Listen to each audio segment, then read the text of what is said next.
they had an argument about sistangu kumzalia. So from the way my mom explained, sistangu alikuwa amepitia mingi. Kwa majina naitwa Dekla ama Beryl, wengi wananijua kama Dekla Beryl Mukaya. I'm a sister to Sheila. We were just two girls and 3 boys. So dadangu ametuacha hivyo. Ameniacha sasa kwa situation yenye ni ngumu sana. Sababu sasa ametuachia mtoto mdogo ako grade 4. Ni kama sasa mimi ndo mama yake.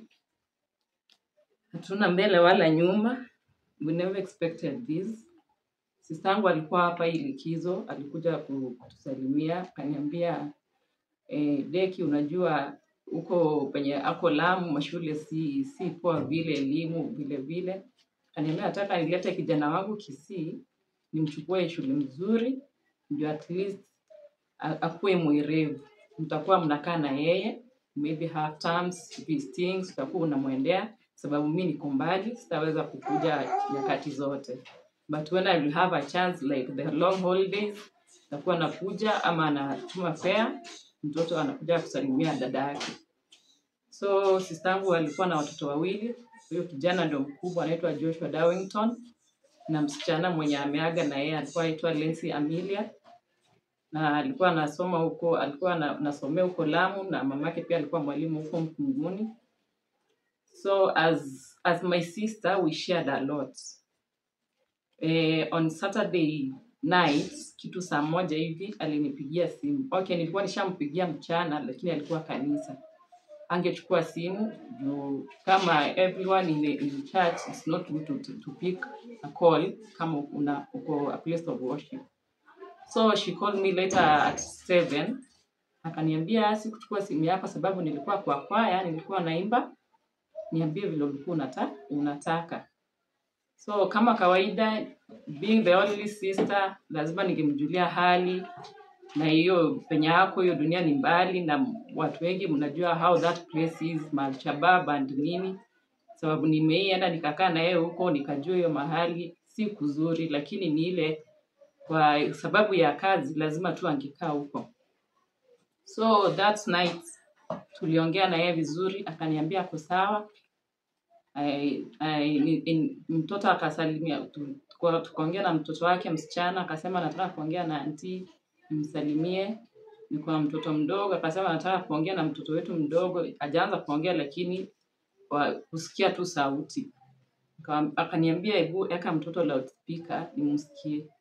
So vile mtoto anafurahia tu, wanasikia anasema ana grow nini because they were here holiday. Wanasema tumemiss na tumepigia mtoto wetu Joshua sasa mwenye alikuwa shule, wameongea na yeye, akamwambia vile alikuwa anataka, anasoma Imperial Academy. After tumemaliza kidogo hivi nikasikia knock on the door. Through the phone you can hear kama mlango mtu anaweza knock. Nikamuuliza kwani sistangu, nikamuuliza kwani siku hizi wageni wanakuja kwako jioni? Akaniambia hapana, the boyfriend is called Mose. Akaniambia ni Mose amekuja. So I was used to, sababu pia nikiwa naishi na yeye alikuwa anakuja, anatutembelea, tunaongea, anarudi kazi. Akipewa nini, akifunga jioni anakuja, anakaa na watoto nini hivyo. So nikamwambia okay, it's okay kama amekuja. Akakata simu akaniambia tutaongea kesho, wacha sisi tukule tulale. Lakini before that knock alikuwa ameniambia huyu mtu ananisumbua. Sasa hakuenda kuniambia ni nini alikuwa anamsumbua. But for me, the way I know, nikiwa na dadangu huko penye naishi Kisii, alikuwa anakuja kumtembelea. So they had an argument about sistangu kumzalia. So from the way my mom explained, sistangu alikuwa amepitia mingi from there before. Already hakuna watoto wawili na bado hakuwa ameolewa. So any lady huwezi harakishia mambo.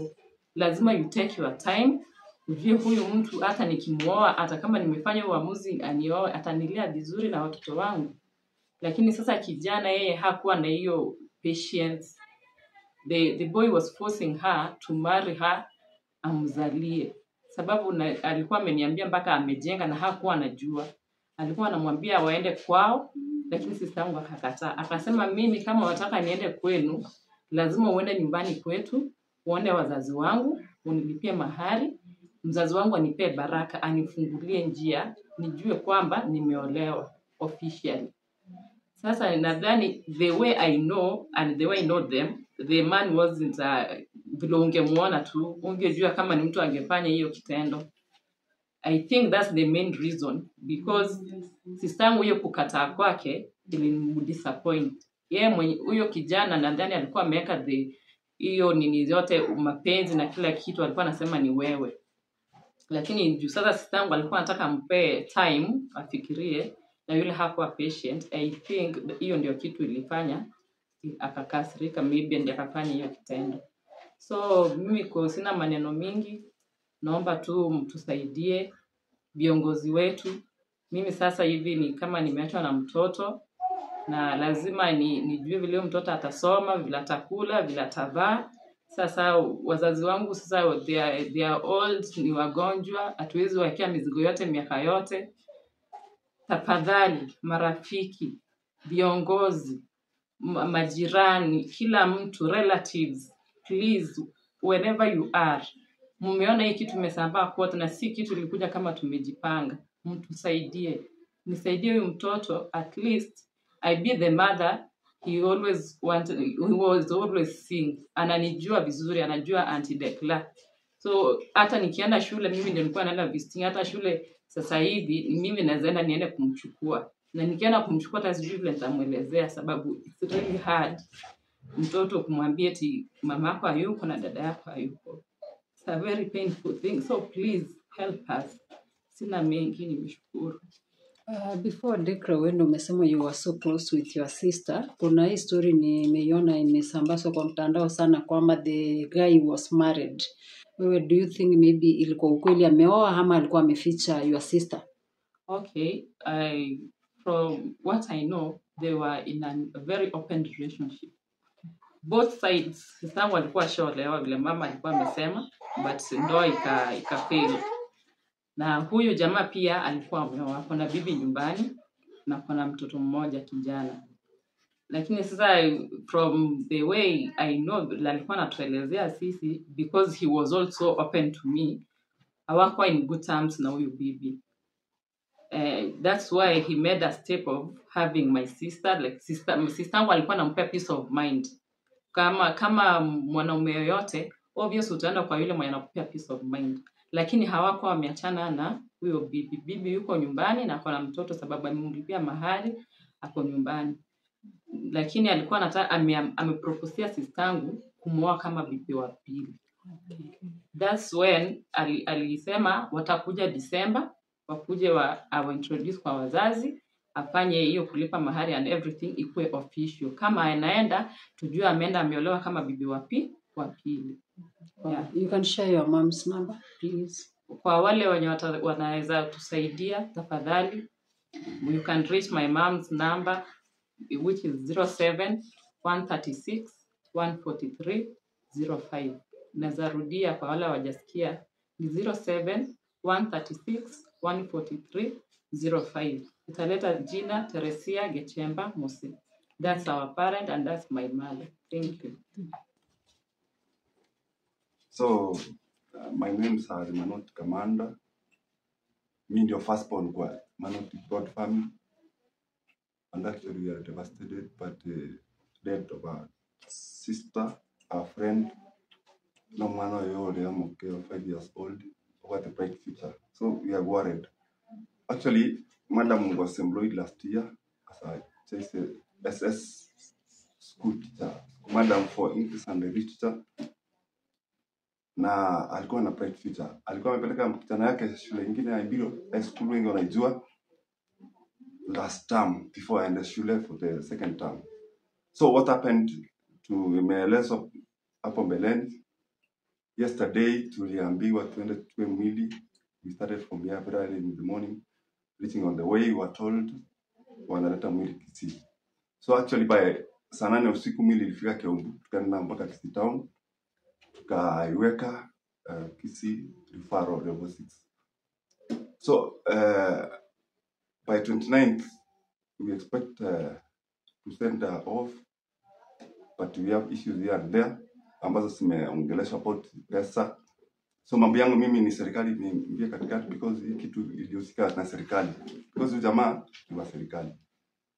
Kitu alifanya, aliua, let me say, his lover out of mambo alikuwa hawataelewana, lakini sasa akasiki akaua an innocent child ambao hata inaeleweka si mtoto wake.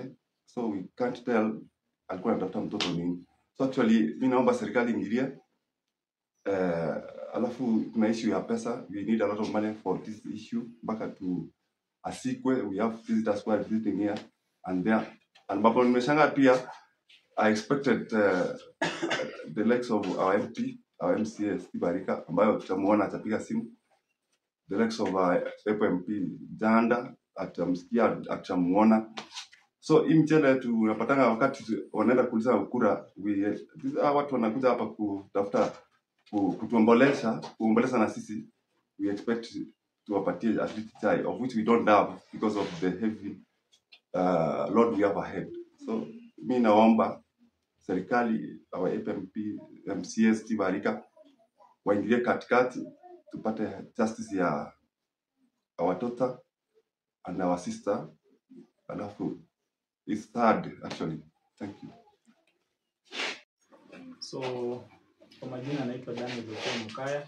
I'm a brother to Sheila Mukami Mukaya, the one who lost her life with her daughter through a boyfriend or a lover in Lamu County. I'm here to clarify on some issues or some claims that have been put on social media, which as part of the family, we're not feeling whether they are right. My mother has been here. She has clarified over the same. So I want to say that I have taken note of what's happening in the social media platforms. We all understand what happened. It was a bad incident. It's a pain to our family. But there are people who are taking advantage of that. We are people. We understand that people, we are born of different parents, and people can criticize something. But we want to advise that don't you criticize on something that you don't know. Because there are so many stories outside there that our sister anawekelewa mambo zingine. But we have, that's why we have this media, and they have come to clarify on these issues. So earlier, if you are watching this, my mom had put everything onto account, and it's so as it's been stated. So wale wako kwa TikTok, wale wako kwa Facebook, wale wako kwa all other social platforms, you know, we are equally human beings. We access those social media platforms. Wakati tunaona ya kwamba our sisters tragedy like up, alafu people are commenting on bad things of which they don't know. So simply we are saying, don't make a prejudgment. Kwa kitu ujui, it's better you consult. That's why we are here as family to clarify on those issues, so that we don't hurt each other over the same. Yeah, so that's all I wanted to say. Wale wako na mambo mingi, because I saw sana sana iko kwa TikTok. There are many people. There are people who take something wakati imeanza kutrend, they take it as an advantage, they create a story so that they can get attention of the people, so that wanasema huyu akianza kucreate hii story, mtu anafuatilia akidhani huyu ndiye anasema ukweli, na mwingine from the other side naye anapenda uongo mwingine, so that because it's only trending, so people will have to follow that thing. So we want to condemn that with the strongest terms possible. Sheila is my sister. She has been a product of hard work. Vile mama amesema, vile amekuwa akisoma, vile she has struggled na Mungu akamuenable akapata kazi yake. So Sheila she was so productive to us as a family. We have lost a big sister of ours. We have lost mtu alikuwa industrious, and I know Sheila was brought up in a good way, in a proper character, as mama stated. We are a family of 5. Sheila was the eldest sister. Then I have a brother. We are 3 boys and 2 girls. So we are left with 1 girl. So all we are asking, let's avoid all these rumors and work together in case there's anything you want to know, please liaise with us so that we can put it clear instead of you rumor mongering outside there. It hurts because social media doesn't forget. Remember, she also has a kid that she has left behind. At some point in life, she will be the boy will be mature enough, and maybe if she gets into those stories and the bad things you were saying about it, which were never true, of course, they will get to hurt him. So let's be human beings and let's know that we have feelings that we need to control.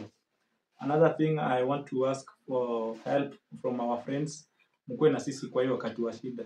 Don't run away from us. People usually say we define friends during times of difficulties. So please don't run away from us. Sisi tuko na ile ujasiri. It's a bad thing. It's because we used to see it happen on other communities very far away from us, but it is here with us. And I want to say God has the destiny for everybody. You can't run away from your fate. So as they equally say, for everything that happens, God has a reason why it happened. So we can't question God, but we want to say, you be with us, you comfort us where necessary. For instance, the two bodies are supposed to be taken post-mortem, and there are so many expenses. You see, we have the expense of burying two bodies now. So please chip in, the government. If there's anything you can help us in terms of compensation, my sister was employed, she has left a kid behind, please do so. To our governor, Simbarati, we believe in you. You are the person we voted in. During such difficulties, please chip in. Zahir Janda, also our MP, I know you are a good man. You've been helping people all through. Please reach out to us so that we can also, that's a form of appreciation as we also give you something to do with power. Our area MCA also, please get to us. Tufike karibu kwa hii msiba, and I know all shall be well. So asanteni sana. Maybe any clarification you want, you can reach out to us. Maybe somebody can ask why as a family you decided to bury Sheila here, because already walikuwa washaamua like wataoana maybe. So I want to say Sheila was not legally married. As Mama had already put it, the first child she had born while in university. You all understand, I mean, university, these things do happen. You can get a boyfriend, a girlfriend, it happens like so. Maybe somebody is not ready to take the responsibilities because of maybe the way from where it's coming, or finances and many other things. These things are there. Let's not assume they are there. So she was not legally married. For the man that mwenye alipata, ndio walikuwa wameanza kujenga uhusiano wao. So we want to say maybe they had an argument as per the neighbors. You saw it on TV. They had an argument on Saturday night. So bwana alikuja akakula because they are not supposed to sleep outside the camp. You understand these things. Akakula akarudi kwa kazi. So he came up on Sunday morning. Ni kama sasa hiyo wakati ndio aliamsha through that hiyo kugombana because you can see there are people who are saying that my sister was doing some other. It doesn't add up because the neighbors can testify that they had a quarrel last night. So that must have triggered to the killing of my sister. And we want to say that whenever you have an argument, let's solve these problems amicably. We come to a common understanding. At the end of the day, we disagree to agree so that we don't lose lives. Yeah. Maybe one word to the authorities and men in uniform particularly. So to the men in uniform, once wakati nilikuwa mdogo, I ever wanted to be a policeman. I just admired the way they did things. But I'm shocked with not my sister's only incident, because there have been many incidents there before, policemen involving in killing people, their families and whatever. So there's a way we respect that uniform, and please, we accord you all the respect. What we are uniform, please, you are part of us. We know you might be going through a lot in your duties, but please remember that nyinyi ni kama wetu. I'm imagining that huyu angekuwa brother yangu ameua somebody else again, because I can also be a policeman, my brother can be a policeman, my child can be a policeman. So whenever there are disagreements, please let's come to a common table, we agree and solve them amicably instead of taking up the life of somebody. Okay, thank you. Kwa majina ni Sosmos Manoti Abaya. Sheila ni cousin yangu, first cousin, and I'm the secretary of the family.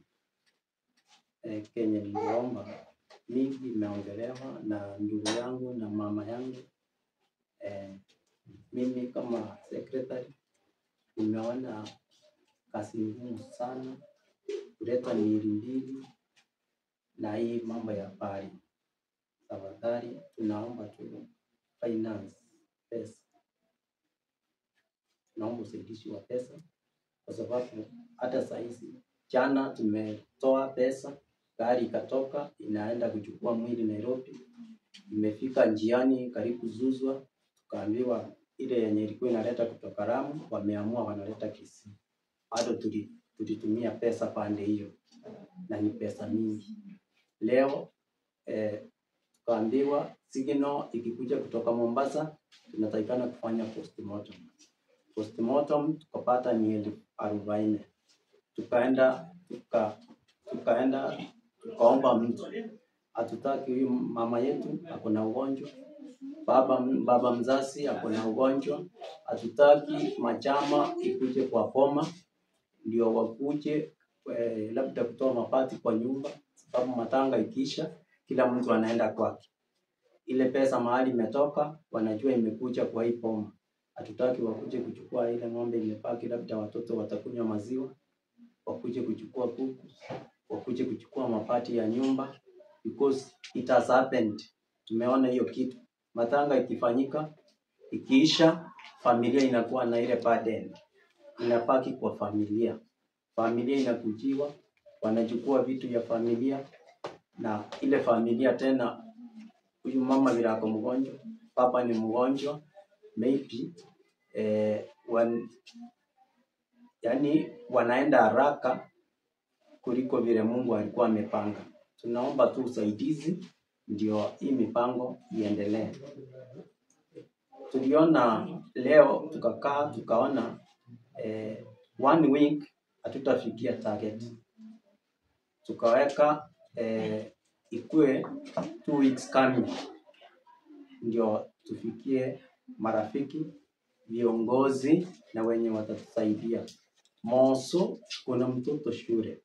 Hiyo itaongelewa na dada yangu, ndiye walikuwa karibu na sister yake, na mambo ya shule, mambo ya mtoto, yeye ndiye anajua hiyo mtoto vizuri na anajua mambo ya mtoto. Sisi unajua wanaume tunatoka, hatujui mtoto vile anaoshwa, hatujui nguo ya mtoto vile inaoshwa, labda ni sabuni tunaleta. So tafadhali nimeinsist na nimeomba kwa moyo mkunjufu, kwa moyo wa upole, Mungu awaguze. Tafadhali mtusaidie. Msiba moja inakuanga kitu kama 500. Sasa tuko na misiba 2 na mambo ni ngumu. Na vitu ya huyu madam dada yangu, vitu yake bado iko Lamu. Bado expenses ya kwenda kuchukua vitu yake huko Lamu na distance ni mrefu, hatujui huko. Tunaomba tu mtusaidie, alafu Mungu atawabariki. Asante. Maybe your target. Our target is 1.5 million. Ndio tulipe hizi deni zenye tumekopa na tufanikishe hii sherehe ikuwe ya kufana, na tuende tuchukue ile vitu ya sister yetu yenye aliacha huko Lamu, sababu hatuwezi acha hata ikiwa ni nguo moja, hata ikiwa ni kitu kidogo yenye alikuwa nayo, lazima tuende tuchukue, hata ingalau tuweke kwa nyumba, tuwe tukikumbuka dada yetu. Asante.